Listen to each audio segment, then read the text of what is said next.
Hi everybody, and thanks for joining me today. So again, not stitching diagonally at this point. I'm just filling in the last of this pass. Getting closer to having that done. And was kind of following the curves of the archway on the window or whatever here, and then yeah, this part the colors are kind of forming stripes diagonally a bit, so I'm going to follow those. And I'm starting at 60 stitches already completed. So yeah, I was waiting for the light to come up a bit more. It's very overcast today, and the forecast is saying we're going to get 5 centimeters of snow tomorrow, which is ridiculous. It's April, but that's how it is around here. Yeah. They're saying 5 centimeters tomorrow, which is about 2 inches, and then another 2 to 4 centimeters the next day. But then the rest of the week is going to be well above freezing, so it'll melt. It'll be just enough to make icy patches and mud. And that's it. Yeah, we hadn't quite had all of the snow melt yet on our lawn. Some of it was showing, but yeah, the part that's like where the snowbanks have formed from us shoveling it there or from the wind blowing it there, yeah, it's it takes longer to melt since it's thicker.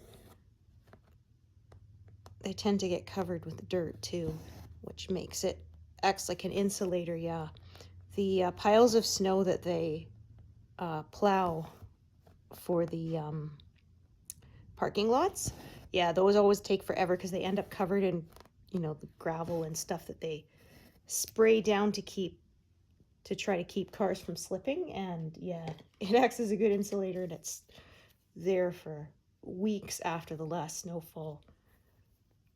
Yeah, in fact, I remember reading about in historical times, richer people would have an ice house where they would literally cut big blocks of ice out of the lake in the winter and put them in this insulated house and cover them with straw, which would make them last longer so that they could keep having ice when the weather was hotter. Because of course, yeah, they didn't have refrigeration yet back then, so yeah.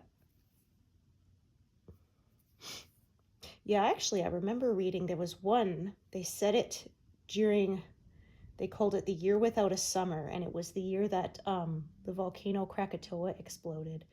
And they said like it threw so much ash and soot and stuff in the air that yeah, they practically didn't have a summer that year because the sun couldn't get through. And so like, yeah, she was writing about how a lady was apologizing when she had this party that they couldn't have strawberries because they wouldn't grow that year. It was too cold. Yeah. And yeah, they said that winter the River Thames actually froze over and people were able to go skating on it, which is pretty rare. Yeah. For that to happen, it has to get really cold, and there's only been a few times that that's happened, so yeah, it's kind of interesting. Yeah, and that at the time, a lot of people did not know why, and many of them actually blamed it on lightning rods, which had been fairly newly developed. Yeah, they thought that by directing the lightning down into the ground with the lightning rods, that it was basically like stealing the sun's power, and that was why things were cold. Yeah, we know now, of course, it's because, yeah, they said the ash and soot in the atmosphere blocked out the sun, but yeah, at the time they did not know that. So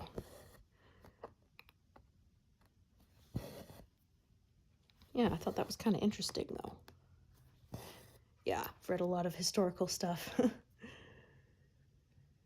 Okay, so yeah, so there is kind of an arch again this way, but the way it's made out of almost stripes, it just kind of made sense to me anyway to kind of stitch it in stripes.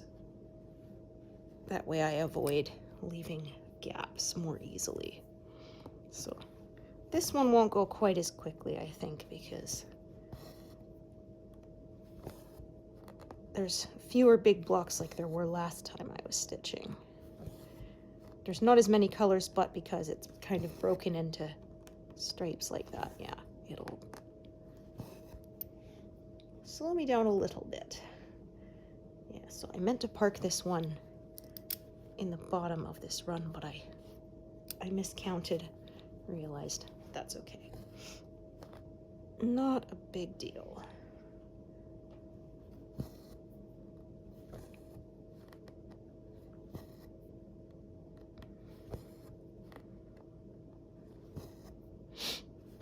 Yeah, so my poor husband, he got better with the cold, but then he pulled his back sneezing. Yeah, so then he was dealing with a back spasms, no fun. And then he was saying, like, am I able to take like muscle relaxer and cold medication at the same time? Because, you know, he wasn't sure. And yeah, we had to look it up and they said it was okay as long as you don't take it with the nighttime one, because they said with a muscle relaxer it can be too sedating. And yeah, there could be issues, so yeah.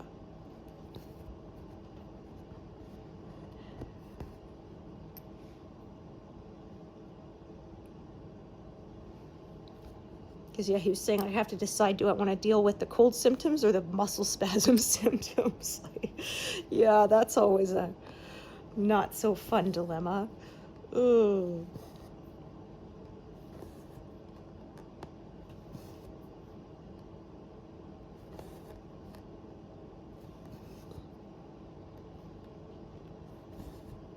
But you know, fingers crossed, I didn't seem to catch it, and now that he's almost completely better, hopefully that means I'll be lucky this time around.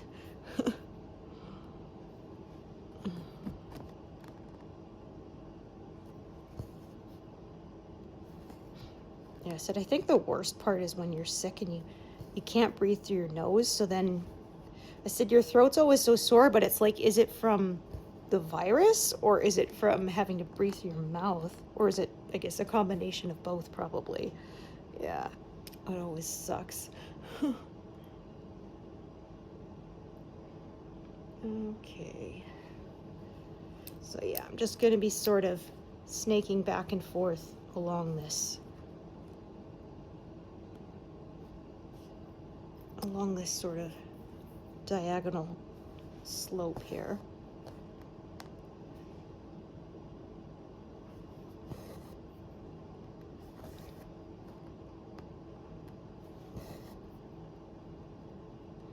Yeah, this is why I like to leave things threaded when I know I'm going to get back to that color quickly. So it saves me from rethreading as many times. Yeah, there was one guy I saw who he does all this but with only one needle, so he does a lot of rethreading. I thought, wow, you're more dedicated than me. I refuse.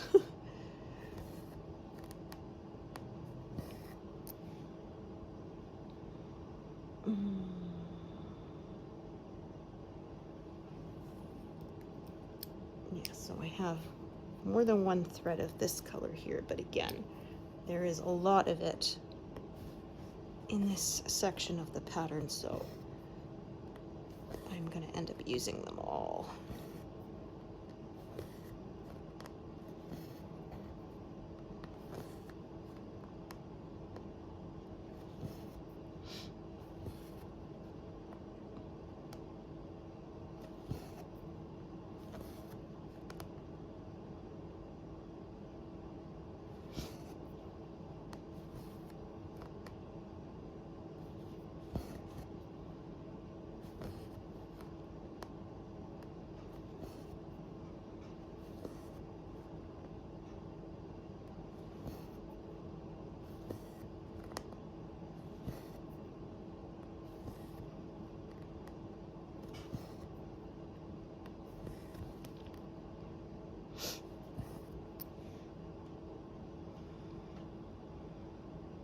Yeah, it's funny, we gave our kiddo Kinder Surprise eggs for Easter, which is always his favorite. Gets one big one and then 4 little ones. He still hasn't opened them yet. I guess he's more into electronics now. I said, oh, you still want Kinder eggs, right? He says, oh yeah, but yeah. He kind of keeps forgetting about them. Yeah, they're, you can't get them in the US. There's import laws, and people have been fined quite a lot of money. Like, there was one guy who had 6 of them in his luggage, and he got caught, and they fined him $1,000 per egg, and of course confiscated the eggs too. So yeah, that was an expensive one. Probably would have been cheaper to bring his kids over to Canada or whatever, right, wherever he was, and buy them the eggs then. Yeah. Yeah, I didn't know that they weren't allowed in the US. It's from this weird old law, because that was made saying that you can't have something that's not food enclosed inside the chocolate where you can't see any of it. It was to prevent poisoning. And yeah, technically the Kinder Surprise egg falls under that, even though like the egg is big, right? Like it's the size of an actual large egg. It'd be pretty hard to swallow that whole thing, right? But yeah, they never updated the law. So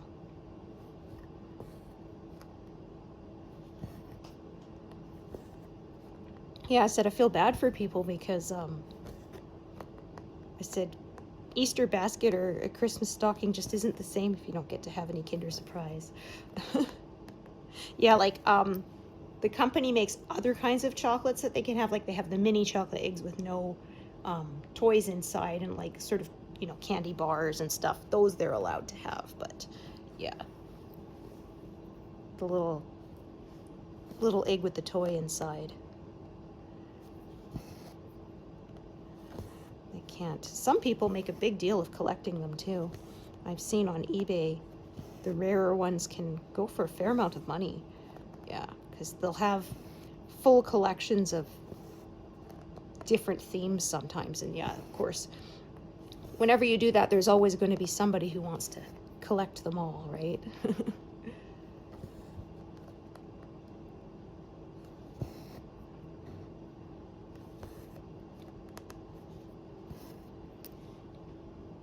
Yeah, collecting is a common hobby. It's funny, like somebody was saying, you know, collecting craft supplies and actually using them are different hobbies, and I completely agree. Because yeah, there's people saying like, I keep buying more cross-stitch patterns, but I've got like 100. I mean, obviously I'm never going to be able to make that many. And it's like, yeah, but collecting them makes you happy too. And hopefully you'll have somebody in the next generation who will be more than happy to inherit your stuff. Yeah, my father-in-law has been going through their stuff, and he asked if I wanted Mom's yarn collection, and I said, oh, sure. I said, I'll probably make him a blanket out of some of it. I think he would appreciate that.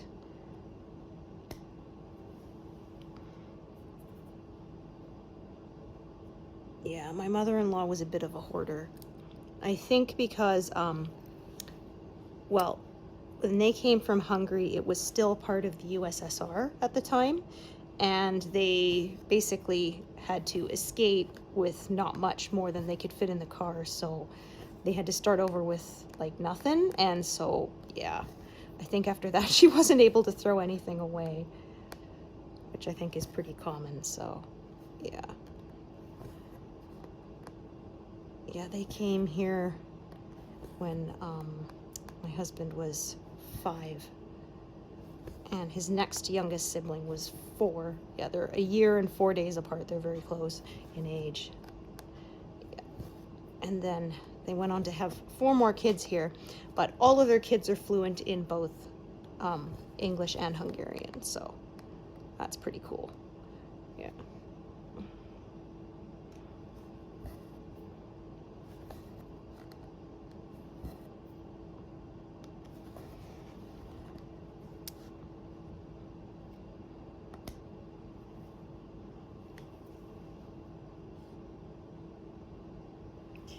So this one is still medium length.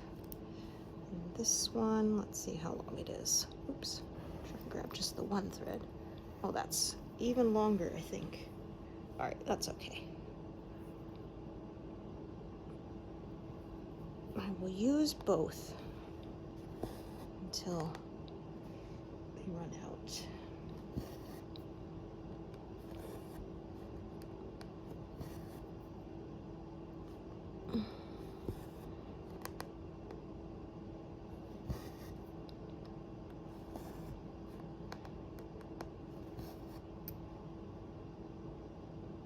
Okay, and then this other thread.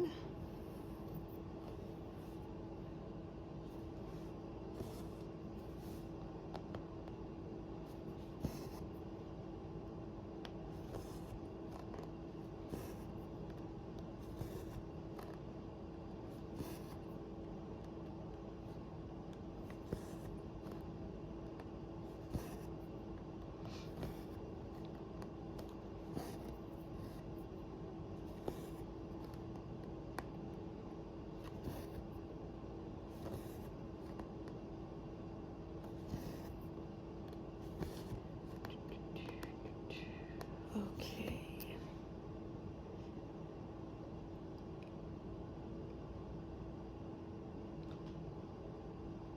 All right, add another strand down here.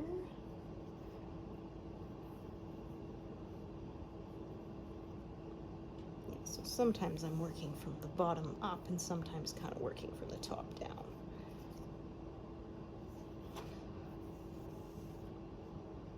But I think in another week or so, I will be done this pass and ready to start the fourth. Woohoo!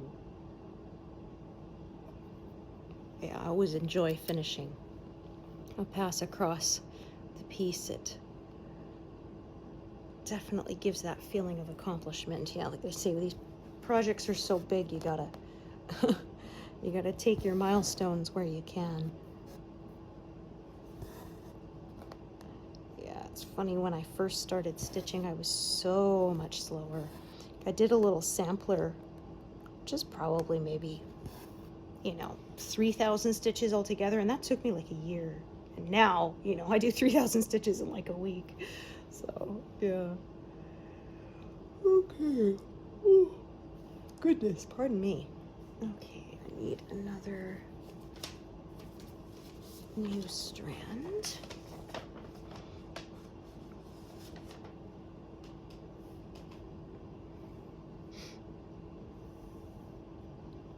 Yeah, if you hear my house making popping sounds, it's because it's still a bit windy.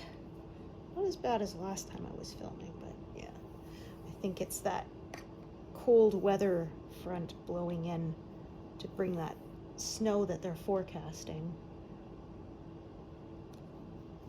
Yeah, we'll see. We haven't had much thunder. The first year that we moved out here to the prairies, my gosh, it was wild. It was, I don't know, we go through cycles where we'll have years where we have tons of thunder and lightning storms, and then years where we have none. And the first year that we came out here was just wild. They had lightning storms almost every night for hours. Yeah, it was actually kind of cool. I remember we lived in a place then that had a bay window, and when I couldn't sleep, I would sit there at night with all the lights off and the curtains open and sit there watching it, because the church was a couple blocks away, and so when the lightning would flash just right, it would light up the whole steeple. It looked really cool. Yeah. So yeah, just sit there and watch it. It's funny, when I was a kid I was scared of it, but yeah, I got older, it's like, it's not scary, it's cool. I mean, as long as it doesn't hit you, right? Yeah, but I figured, hey, with such a tall church steeple, if it's gonna hit anything, it's gonna hit that, right? Yeah, and then my kiddo went through a phase. First he thought he loved it. He was like 1.5, 2. He would stand in the window and go rawr, and growl at it. Yeah, and watch the rain come down. And then when he was about 7 or so, he started getting scared of it. And then now that he's older, he doesn't care again. So yeah.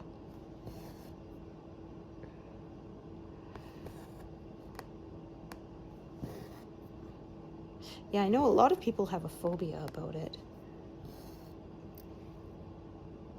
Yeah, that one doesn't bug me. Spiders bug me. I got a phobia of them. Yeah.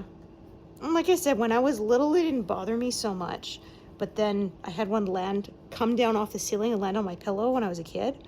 And yeah, ever since then, I can't stand them.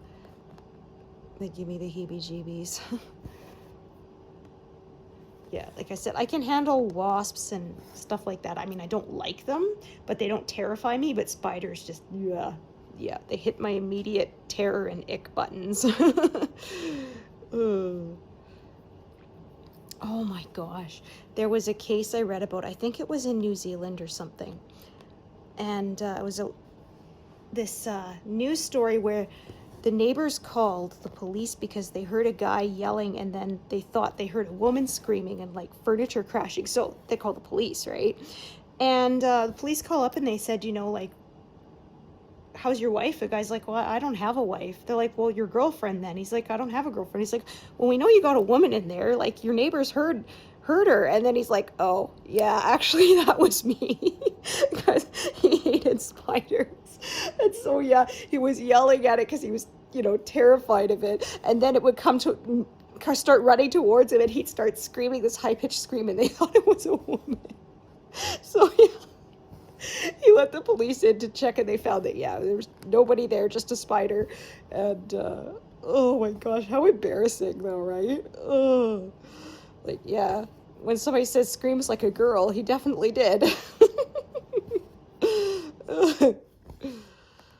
Oh.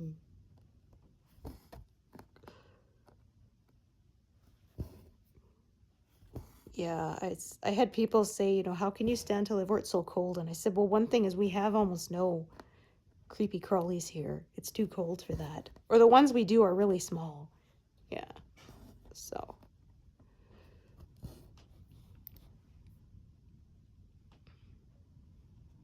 Yeah, I said the idea of living somewhere tropical where they get huge is just like, nope, no thanks. I nope right out of that. Plus, I'm someone who hates being hot and sweaty more than I hate being cold.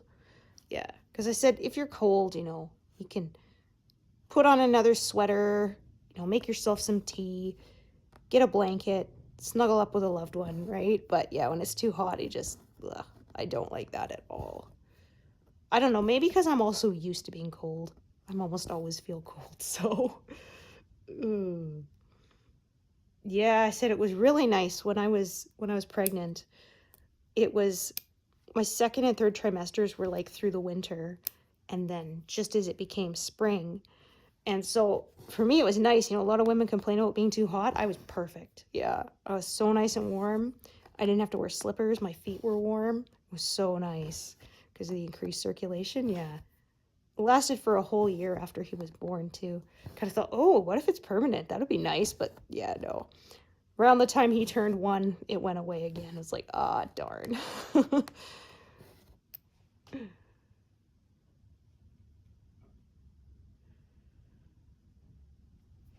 Yeah, my husband teases me because sometimes I wear a toque to bed. I'm like, well, it gets cold. The only way I can feel warm is if my head is covered. Ugh.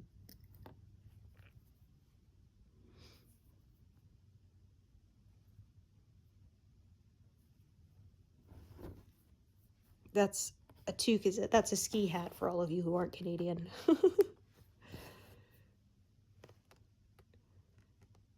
Yeah, it was funny, actually. I remember my son was about 4 or something, and he was getting dressed for school, and I said, here's your hat. And he says, no, Mom, it's a toque. I said, okay, well, I guess you're more Canadian than me.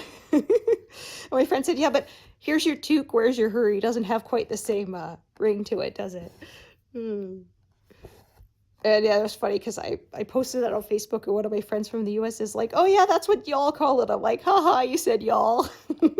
Which is a very American thing.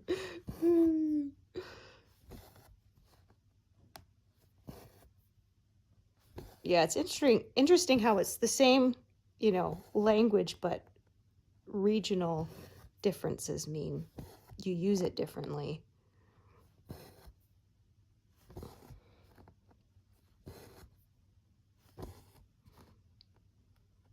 Yeah, we call it pop instead of soda.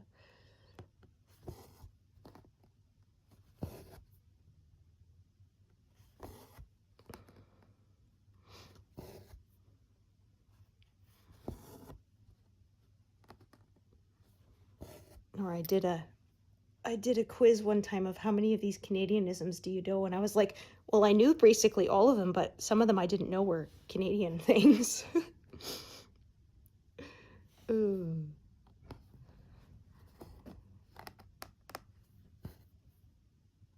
Yeah, I think there were a couple I didn't get because they were East Coast slang and I've never been there. I'm a West Coaster. One day I'd like to travel across Canada. My sister did it the year after she graduated high school. Yeah. She and one of her good friends, they got a camper van and they went across, so that was pretty cool. Yeah, well, she said she kind of knew, like, if I don't do it now, then it's going to be a lot less likely that I will do it later because, yeah, you know, once you settle down and you're going to college or having a career or something, right? It's, yeah. You're less likely to go do that stuff. It's like, oh, we have some friends and I think they've been married less than 10 years, but like they said, basically, yeah, like us, they got married when, you know, in college, they didn't have any time or money, so they never took a real honeymoon.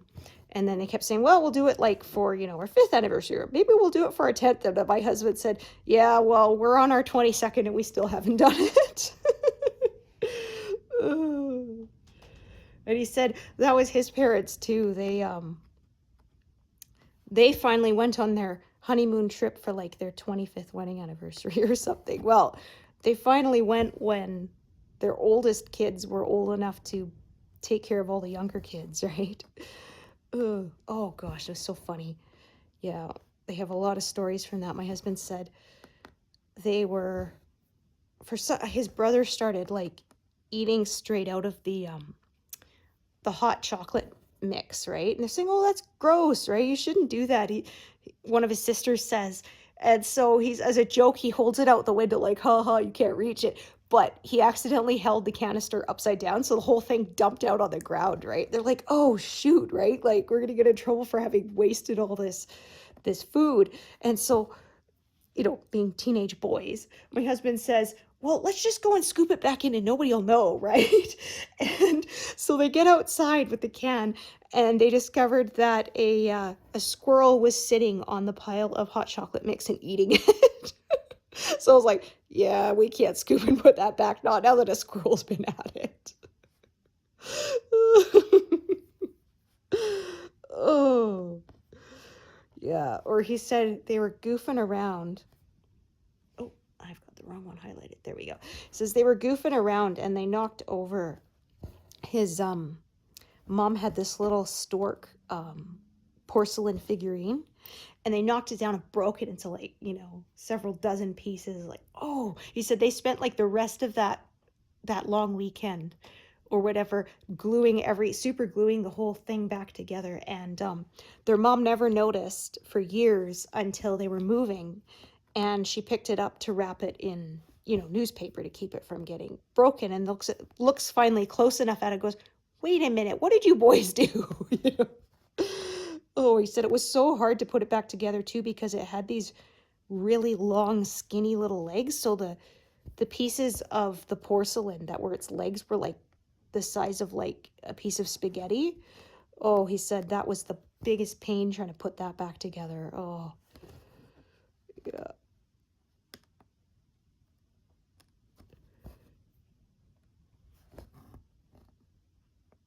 Yeah, my mother-in-law, she liked all her little decorations.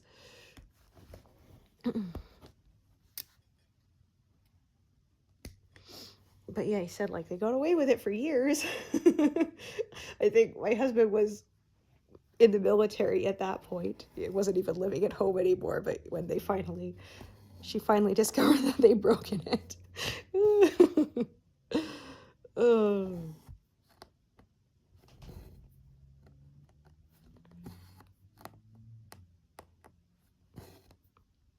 Yeah, I guess my sister and I were kind of lucky. My mom wasn't really into decorations, so there really wasn't a lot of breakable stuff around. So, yeah. Although I remember epic one time I was doing the dishes and it was one of those cordingware dishes, and I scrubbed it and I put it on the counter for some reason. I can't remember. Maybe to empty the sink or something. But anyway, I didn't realize that I put it on a puddle of cold water that was sitting on the counter, and it broke, but it made this loud like bang right next to me. I was like, what the heck was that? And I looked and the casserole was broken in half with this big wavy line down the middle. Yeah, it was bizarre. Yeah. It was actually fortunate because I think we'd gotten that one at a thrift store for like, you know, $3. So my mom wasn't too mad. It's like, oops. So yeah, I always warn people like, I can food, and yet they say this is why you always make sure that when you're pulling out the hot jars, you put it on a thick towel that is dry, not cold and wet, because yeah, otherwise they can explode.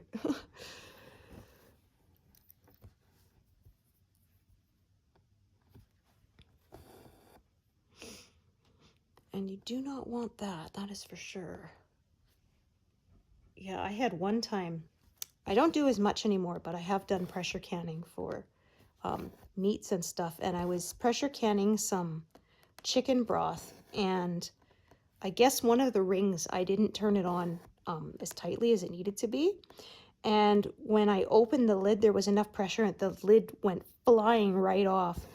Yeah, the ring went one way and the lid went another way. And yeah, I never ducked so fast in my life because I thought that maybe the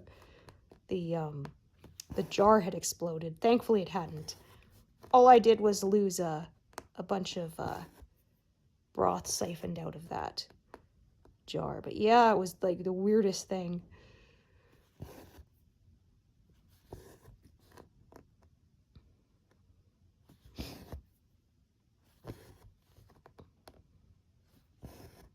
Yeah, I did it for a while, but I find it's a lot of work. So, yeah. I generally just do the canning with my apple juice nowadays. Well, because again, it's one of those, if you get the food for free, then it's worth to preserve it. If you have to buy it, then yeah, you don't really save any money over buying it commercially done. So, okay.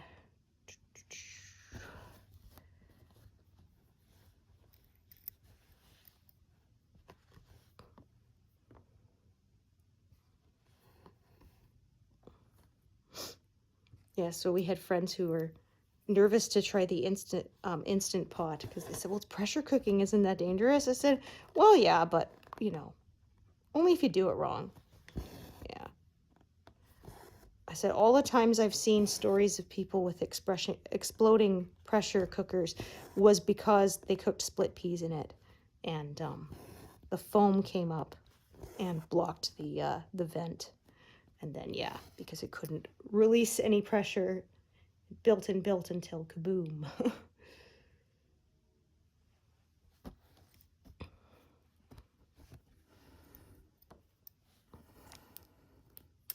Yeah, I really like making the hard-boiled eggs in there.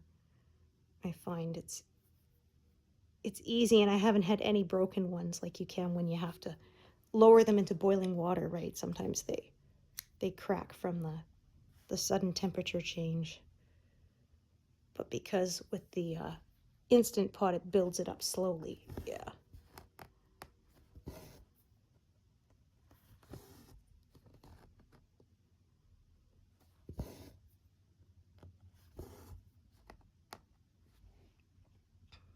Okay. Do, do, do.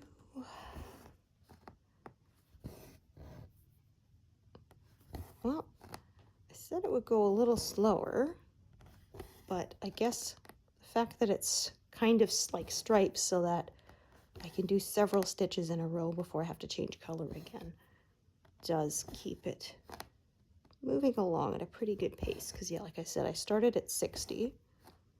We're at over 170 now. So that's not bad.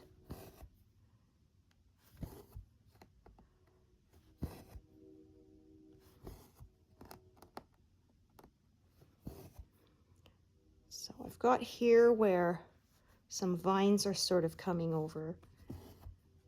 So I have a choice where I can either sort of just carry on with these browns along this edge, or I can work further up, but I think I'm just going to continue on with this sort of curve again. So I started working up and down for a while, and now I'm going to sort of work over into that curve again.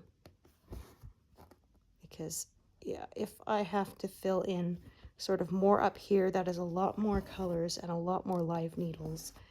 And I end up more prone to tangling when I try to juggle that many live needles. So, yeah, I think that is what I'm going to do. So I have to sort of split up some of these colors then at this point, but I'm not worried about that. I don't mind doing that. Again, like this color here, this 317, there's quite a lot of it scattered across this area. So if I sort of just make a break point somewhere and use another thread to do the top parts, that's fine. It'll all get used, I think. So that is what I'm going to do. Again, it's totally up to you. If you prefer to fill in more methodically, you know, totally go for that. That is just fine.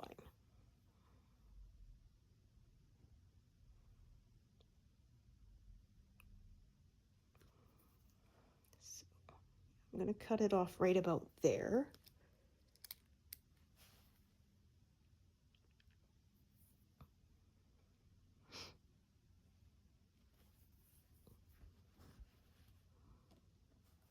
Like I say, because I don't want that many live needles, I have to make a break point somewhere. So just pick whatever sort of makes sense to me, and I'll do that.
And I believe in the next pass, yeah, I actually get the start of the other bird, the peahen.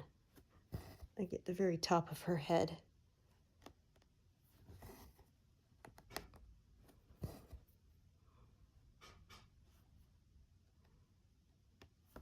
Yeah, so one of my friends who also does cross stitch, well, she's working in tent stitch, so half cross stitch, but still similar. Yeah, she said, so for the last 25% she has left of her piece, she's going to do it the extreme cross country. So that's where you do all of one color at a time. Yeah, and then she said she's going to take a picture after each color. I'm like, okay, I'm looking forward to seeing that, because yeah, I said it looks like a picture comes into focus slowly. So yeah, because she's been kind of doing parking similar to the way I do it. But now that she's getting close to the end, she's impatient and says she wants to get some zeros. So yeah, because yeah, with these pieces, it can take a long time. I think I got a 0 on this already, but yeah, it's going to be quite a while before I get another.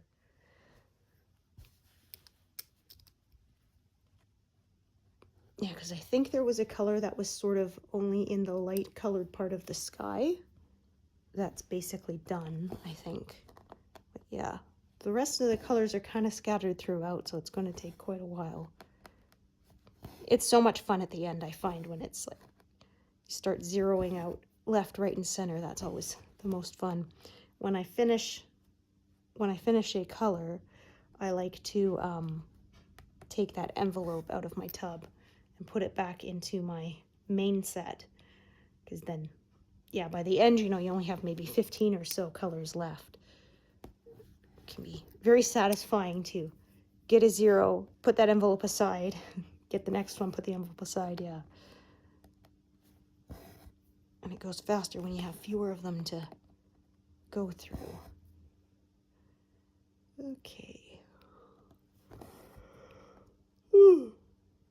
Oh, pardon me. So yeah, I have 2 threads here. So they're going to kind of meet in the middle. So I have the other one up here. That's going to come down and sort of meet where this one I just parked went. But yeah, like I said, so many of this color that I'm going to have to keep adding new ones anyway. So multiple threads are not a problem.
Okay, there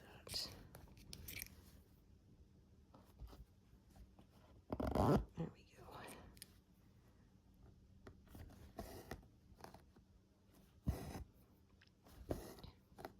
Yeah, I stitched back down through that hole, hoping this thread would pull that end back to the other side, but it was still being stubborn.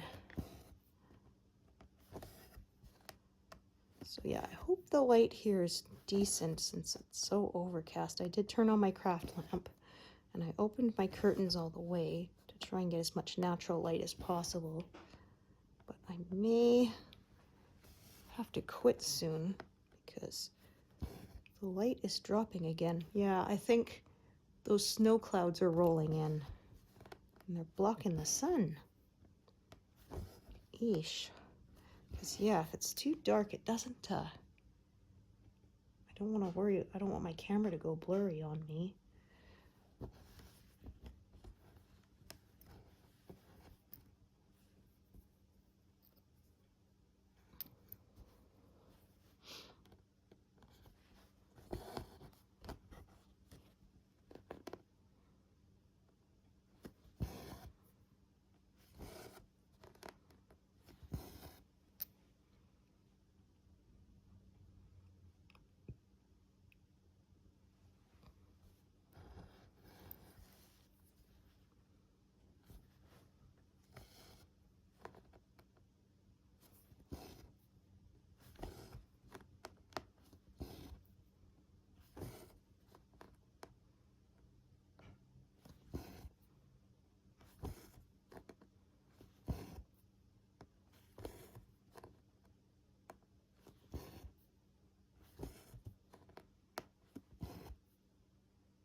2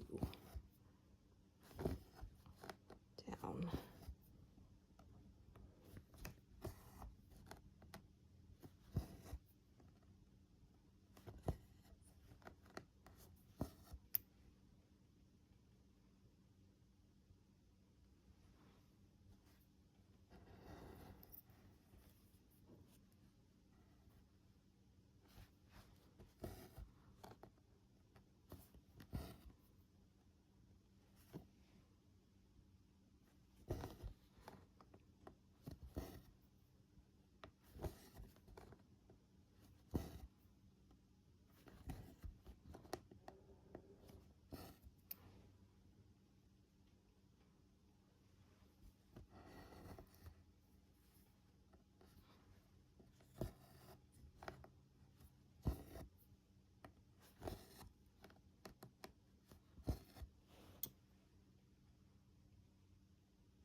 Okay, I think I'm gonna finish up pretty soon.